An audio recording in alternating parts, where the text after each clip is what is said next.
আমি যে প্রসঙ্গের আজকে আলোচনা করছিলাম, গোবিন্দের কথা বলছিলাম এবং আমাদের নিজেদের কথা বলছিলাম, নিজেদের মুক্তির উপায়। মা, কিছুদিন আগে আপনাদের রথযাত্রা হয়ে গেল না? রথযাত্রা সনাতন ধর্ম, কোনো মনোকল্পিত নয়। সনাতন ধর্ম এরকম নয় যে আচার সর্বস্ব। সনাতন ধর্ম পরিপূর্ণ একটি বিজ্ঞান ভিত্তিক ধর্ম। প্রত্যেকটি উপাখ্যানের মধ্যে, প্রত্যেকটি শ্লোকের মধ্যে একটি দর্শন রয়েছে। আপনার যে রথযাত্রা, এই যে রথটা টানলে, আমি প্রসঙ্গক্রমে আমাদের জীবন দর্শনের সাথে দেখেন কত সুন্দর মিলবে। শুধুমাত্র রথ টানলেই গোবিন্দকে পাওয়া যাবে না, মার্জনা করে গোবিন্দ, কিন্তু গোবিন্দের এই রথযাত্রার সাথে আমাদের জীবন দর্শনের অভূতপূর্ব মিল রয়েছে।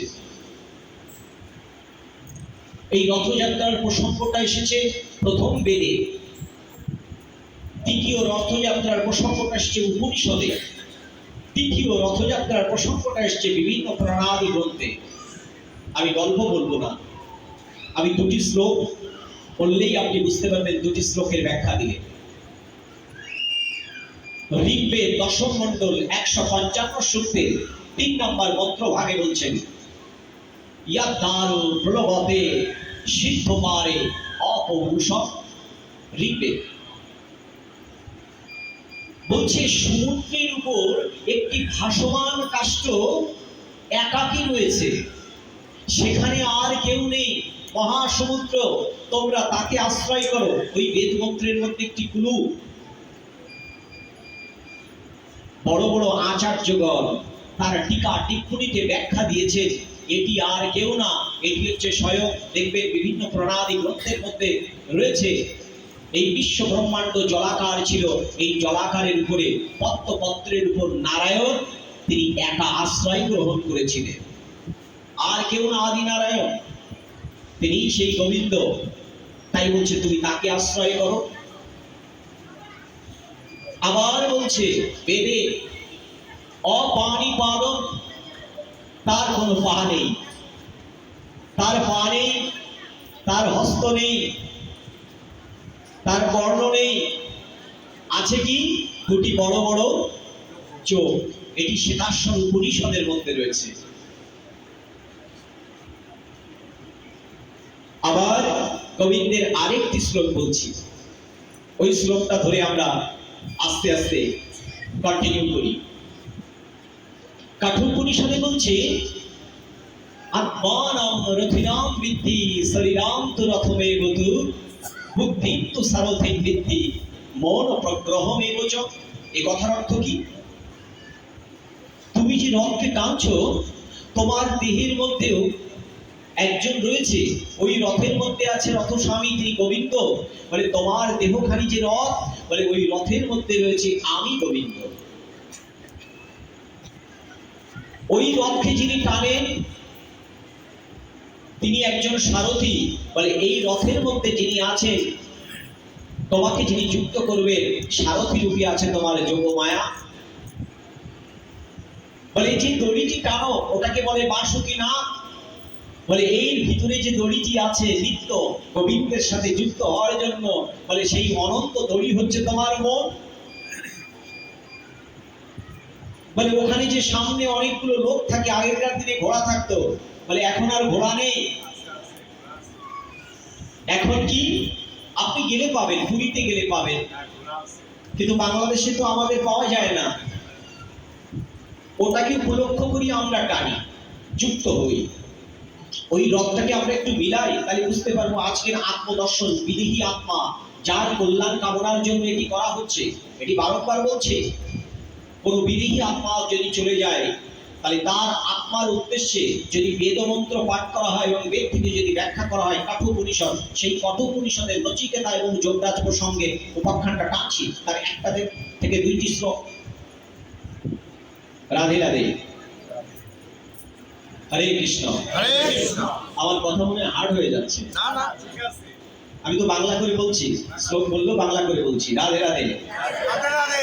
একটু বুঝুন, আমরা যদি সেই ছোটবেলা থেকে শুধু পড়ে যাই 1 2 1 2, তাহলে আমরা 3 তে উঠবো না? 3 তে উঠতে হবে, 4 এ উঠতে হবে, 5 এ উঠতে হবে, 6 এ উঠতে হবে, তাই না? 7 এ অনার্স মাস্টার্স আস্তে আস্তে যেতে হবে তো। এই জন্য ধাপে ধাপে আমাদের উন্নীত হওয়া দরকার। এত গভীর তত্ত্বের দর্শন, এত অথেন্টিক, এত বিজ্ঞানসম্মত, এত দার্শনিক তত্ত্ব, এত নিগুড় তত্ত্বের জ্ঞান, যেটি কল্পনাই করা যায় না। মা একটু যোগস্থ হবেন, একটু ধ্যান দেবেন, একটু মন দিন। কি বলছে দেখুন, বলছে এই মন আর সামনে যে ঘোড়াগুলো থাকে, বলে এই ঘোড়াগুলো আর কিছু নয়, বলে ওই ঘোড়াগুলো হলো তোমার ভিতরে ষড়রিপু দংশন, কাম, ক্রোধ, লোভ, মোহ, মদ, মাৎসর্য। বলে ওই 6টি ঘোড়াকে তোমার মন, ওই মন দ্বারা ধরো, বুদ্ধির সাথে যুক্ত করো। আর ত্রিমূর্তি রূপে যিনি রয়েছেন আধ্যাত্মিক ব্যাখ্যায়, বলে একটি রয়েছে জীবাত্মা রূপে তুমি, আর এপাশে রয়েছে গোবিন্দ পরমাত্মা রূপে তুমি, আর ভিতরে যিনি রয়েছেন তিনি হচ্ছেন যোগ মায়া রূপে তোমার যুক্ত করার জন্য যোগ শক্তি। বলে ওই ত্রিমূর্তি আধ্যাত্মিক ব্যাখ্যায় যদি যাও, বলে এই দেহের মধ্যে তুমিও আছো, এই দেহের মধ্যে গোবিন্দ আছে, কিন্তু গোবিন্দ আর তোমাকে যুক্ত করতে গেলে দরকার হচ্ছে যোগসূত্র। একদিন রথ টানলাম, কিন্তু রথ টেনে রথের দর্শনটা নিতে পারলাম না। লাভটা কি হলো? প্রত্যেকটি রথের মধ্যে দেখবেন কাষ্ঠ থাকে। কয়টি কাষ্ঠ? রথ তৈরি করতে গেলে চাকা, জানেন তো? জানেন না? হরে কৃষ্ণ। আপনাদের এত রথযাত্রা হয়েছে, আলোচনা হয়েছে, এগুলো তো আপনাদের জানা দরকার। রথের চাকা আর বেশি হয় না, মাত্র 2খানা। 200 কয়খানা? 204। আমার দেহের মধ্যে হাড় কয়টা? ওই রথকে বুঝিয়েছে, এই দেহ রথকে 204 খানা। গোবিন্দ রথ চাকার উপর বসে আছেন 16 চাকার উপরে, আর বলরাম বসেছিলেন 14 চাকার উপর, আর সুভদ্রা মা বসেছিলেন 12 চাকার উপর। ওই 12 চাকাটা আর কিছু না, এই 12 চাকাটা হচ্ছে আমাদের পৃথিবীর 12টা মাস, 12টা মাস। বলরাম 14 চাকার উপর বসে আছেন, এই 14 চাকা আর কিছু না, উপরে 7টি আকাশ, আর নিচে হচ্ছে অতল, ভূতল, তলাতল, মহাতল, রসতল, পাতাল। এই গোবিন্দ যা বুঝিয়েছেন সব দেহতত্ত্ব, দেহ ভাণ্ড। ফলে যদি ব্রহ্মকে বুঝতে চাও, যা আছে ব্রহ্মাণ্ডে তা তোমার ভাণ্ডে, তোমার ভাণ্ডটাকে আগে ভাঙো। গোবিন্দ 16 তত্ত্বের উপর কেন? বলে 5 মহাভূত, ক্ষিতি, অপ, তেজ, মরুত্ব, মাটি, জল, আগুন, বায়ু, আকাশ, পঞ্চ কর্মেন্দ্রিয়, পঞ্চ জ্ঞানেন্দ্রিয়, আর মন। 16 তত্ত্বের উপর আমি গোবিন্দ চেতনার স্বরূপ বসে আছি। শুধু টেনেই গেলাম, বুঝলাম না গোবিন্দ কেন বলছে তুমি একদিন রথ টানো, আগামী 364 দিন যতক্ষণ ওই রথ না টানতে পারবে, এই দেহ রথের মধ্যে আমি গোবিন্দ যে রয়েছি, এইভাবে তুমি যদি টানতে পারো, বলে তাহলেই তুমি মুক্তি হতে পারবে। নিতাই গৌর।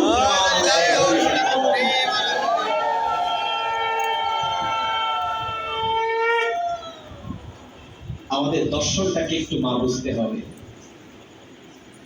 যদি আমরা বুঝতে পারি, তাহলে দেখবেন কত চমৎকার, কত অভূতপূর্ব। আমি তো যত স্টাডি করছি, আমি তো ক্ষুদ্র মানুষ, কতটুকু জানি। যারা আমাদেরকে শিক্ষা দিচ্ছেন, যারা আমাদেরকে বোঝাচ্ছেন, যেখানে বেঁধে যায় আমরাও তো শুনি। তখন মনে হয় এটা তো জানা ছিল না, এটা তো বুঝিনি। আপনাদের এই আকুলতা থাকতে হবে। এই আকুলতা, ব্যাকুলতা যতক্ষণ না হবে, ততক্ষণ গোবিন্দ প্রীতি হবে না। নরেন একদিন জিজ্ঞেস করলেন ঠাকুরকে, দেখেন অদ্বৈত ব্রহ্ম জ্ঞানী, যিনি 10টি খণ্ড নিজে লিখেছেন, যার বাণী আপনাদের কাছে থাকতে পারে, আমিও পড়েছি বাণী, কিন্তু তিনি শিষ্যত্ব গ্রহণ করেছেন, গুরু হিসেবে বরণ করেছেন কাকে? রামকৃষ্ণ পরমহংসদেব, যার জড়জাগতিক আমাদের মতো এরকম অনার্স মাস্টার সার্টিফিকেট ছিল না, কিন্তু তার ভিতরে ব্রহ্মতত্ত্বের আধ্যাত্মিক দর্শন ছিল অভূতপূর্ব। নরেনকে উপলক্ষ করিয়া বলছেন ঠাকুর, জানিস নরেন, আমাদের কর্ম আছে, আমাদের জ্ঞান আছে, আমাদের ভক্তি আছে, কিন্তু একটা জিনিস আমাদের ঈশ্বরের পাওয়ার জন্য একটা জিনিসের খুব অভাব আছে। কি? আকুলতা নেই। আবার বললেন, শুধু আকুলতা না, আমাদের ব্যাকুলতাও নেই। ঈশ্বরকে যে পাবো তার আকুলতা ব্যাকুলতা আমাদের নেই। বলে ঠাকুর, এতদিন তো জানতাম ঈশ্বরকে পাওয়ার জন্য কর্মজ্ঞান ভক্তি, কিন্তু কর্মজ্ঞান ভক্তির মধ্যে আকুলতা ব্যাকুলতা কি? ঠাকুর এবার গল্পের ছলে বোঝাচ্ছেন। নরেনকে উপলক্ষ করিয়া জগতের সকলকে, রামকৃষ্ণ কথামৃতটা থাকলে একটু পড়ে নেবেন। আমাদের বাঙালিদের জন্য দুটি অভূতপূর্ব দার্শনিক তত্ত্বের গ্রন্থ, একটি কৃষ্ণদাস কবিরাজ লিখেছেন চৈতন্য চরিতামৃত, যেটি আমাদের বাঙালিদের, আরেকটা হচ্ছে শ্রী শ্রী রামকৃষ্ণ কথামৃত। এই দুটি গ্রন্থ কিন্তু আমাদের বাঙালির সম্পদ, একটু পারলে মাঝে মাঝে পড়বেন, অভূতপূর্ব।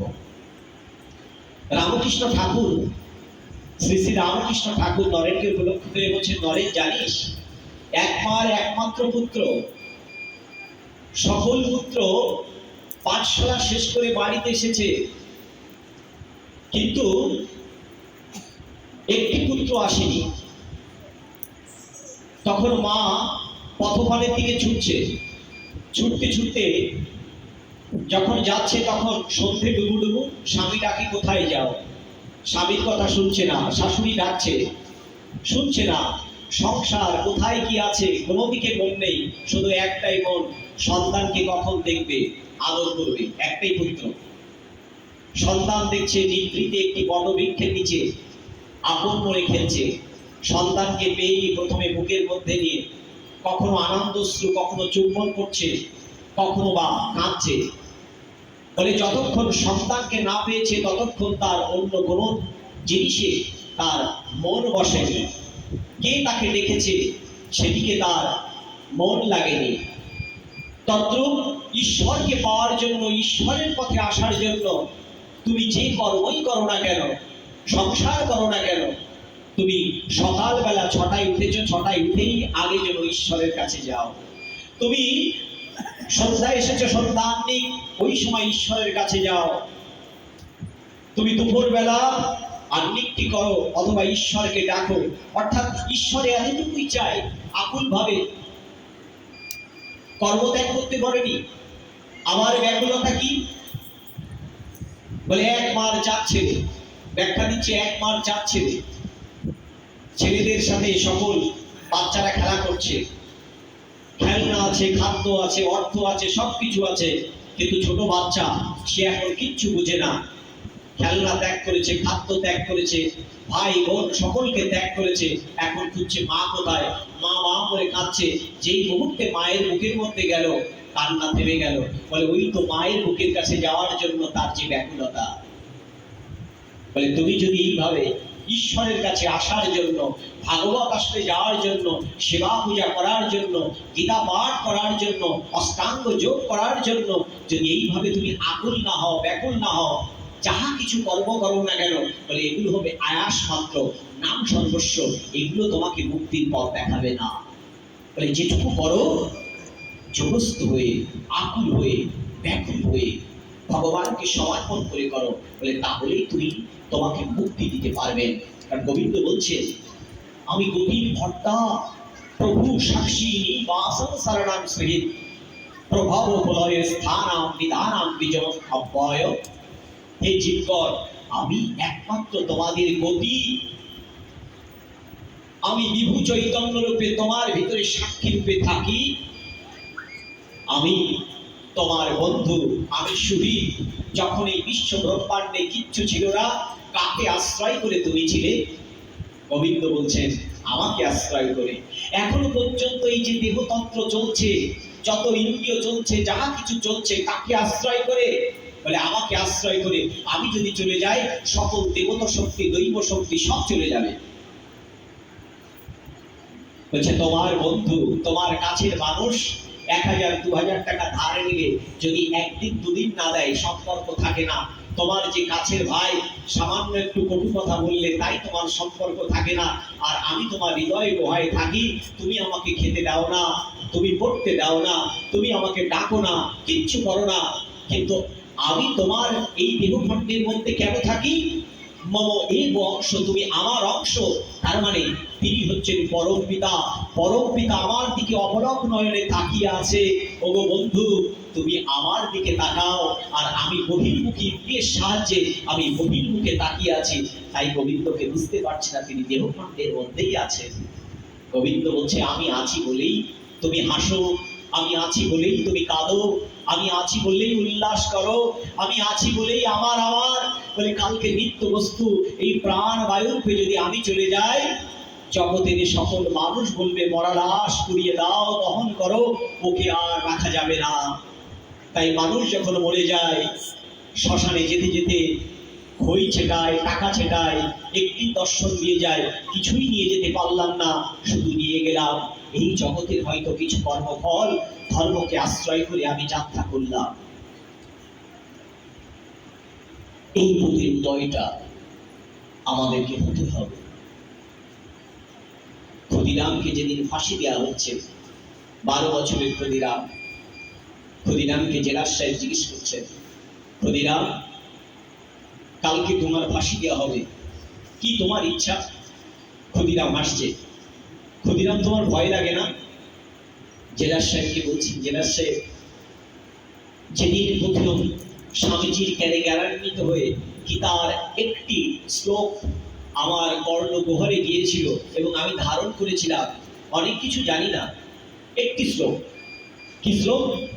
চাতুস্সি ধ্রুবম মৃত্যু ধ্রুবম জন্ম মৃত্যু স্বা তস্মাৎ অপরিহার্যর্তে নতম সচিত মনুষী। যার জন্ম হয়েছে তার মৃত্যু অবশ্যম্ভাবী, যার মৃত্যু হয়েছে তার জন্ম অবশ্যম্ভাবী। আমি মারা যাচ্ছি না, মরে যাচ্ছে আমার দেহ, মরে যাচ্ছে আমার দেহ। তাই আমি কি করছি? আত্মহুতি দিচ্ছি এই জগতের জন্য, অপশক্তির হাত থেকে রক্ষা করার জন্য। 12 বছরের ক্ষুদিরাম বুঝেছিল সেই দিন, আর আমাদের বয়স 50 হয়ে গেছে, 60 হয়ে গেছে, 70 হয়ে গেছে, 80 হয়ে গেছে।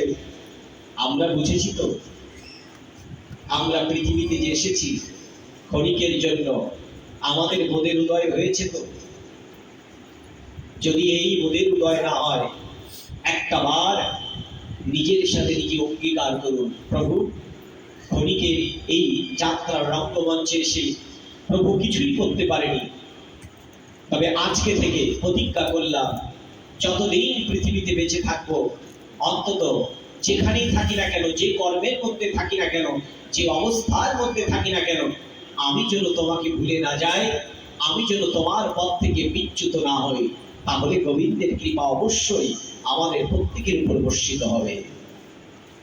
রাধে রাধে, রাধে রাধে। নিতাই গৌর প্রেমানন্দে, হরি হরি বল।